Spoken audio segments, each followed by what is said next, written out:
কিছু বাজারের প্রয়োজন ছিল, বাহিরে যে পরিমাণে রোদ উঠছে আর সাহস পাইতেছিলাম না। তারপরে কি করা, যেহেতু প্রয়োজন সবকিছুর, তো ছেলেকে নিয়ে বাজারে গেলাম। তো দেখলাম বাহিরে যতটা পরিমাণে রোদ আছে তার সাথে তেমন আর কি বাতাসও আছে, তো রোদটা তেমন আর কি গায়ে লাগে না বললে চলে। তো আসসালামু আলাইকুম, সবাই কেমন আছেন? আশা করি ভালো আছেন। আমি আল্লাহর রহমতে অনেকটা ভালো আছি।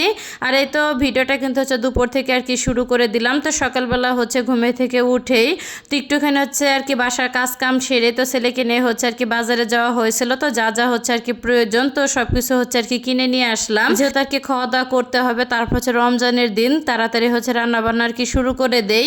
আর এই তো এখানে আর কি একটুখানি কাঁচকলা আনলাম, তারপর লেবু আনা হয়েছে, পেঁয়াজ আর আলু। আর এই লাল আলুটা না আমার কাছে খুবই ভালো লাগে।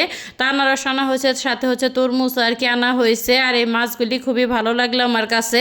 তো আমার হাজব্যান্ডের সাথে গেলে সে কখনো মাছগুলো আমাকে কিনতেই দিত না, যেহেতু আর কি ছেলের সাথে আমি আর কি বাজারে গেছি, এর জন্য মাছগুলি ভালো লাগছে তো কিনে নিয়ে আসছি।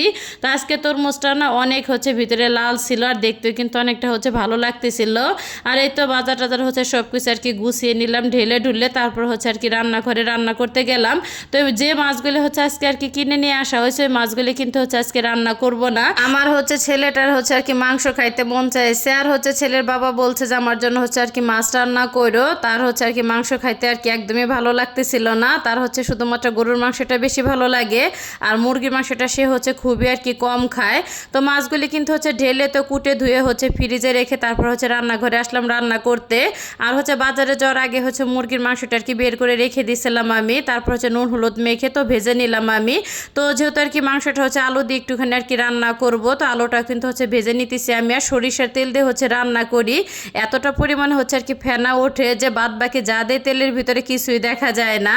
আর এখানে কিন্তু অফ ক্যামেরা আমি আর কি মশলাটা কষিয়ে নিছি, তারপর টাকি মাছগুলো আমি দিয়ে দিলাম। আর টাকি মাছটা আমার হাজব্যান্ড বরাবরই অনেকটা আর কি সে পছন্দ করে। যাই হোক, তো টাকি মাছটা কিন্তু আর কি একটু কষিয়ে আমি রান্না করব। আর এই ফাঁকে কিন্তু আলুটাও আর কি ভাজা হয়ে গেছে আমার। তো আলুটা এক এক করে আর কি আমি তুলে নিলাম।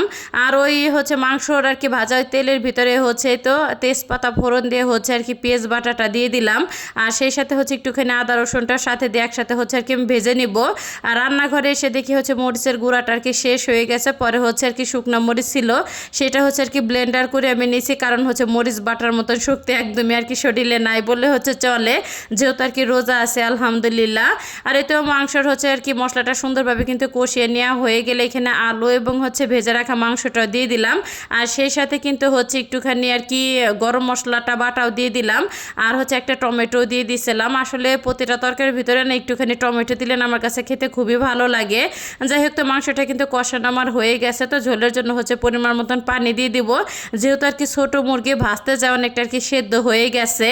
আর মুরগির মাংসটা খেতে না অনেক অনেক মজা লাগছিল, কারণ বাটা মশলা দিয়ে রান্না করলে না ওই তরকারি খেতে না দেখবেন একটু বেশি আর কি মজা লাগে। যাই হোক, এখানে কিন্তু টাকি মাছের আর কি তরকারিটা রান্না আমার হয়ে গেছে। তো লাস্টের দিকে একটুখানি আর কি ভাজা জিরার গুঁড়াটা দিয়ে নামিয়ে নিব আমি।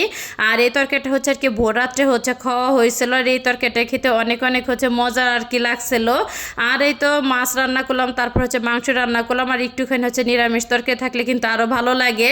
তো ভাবলাম যে আর কি কাঁচকলা আছে, সাথে বড় একটা আর কি আলু দিয়েছি, 3টা কাঁচকলা দিয়ে একটুখানি আর কি ঘন্ট রান্না করি। আর এই ঘন্টটা খেতে না মশলা দিলে অনেক অনেক মজা লাগে।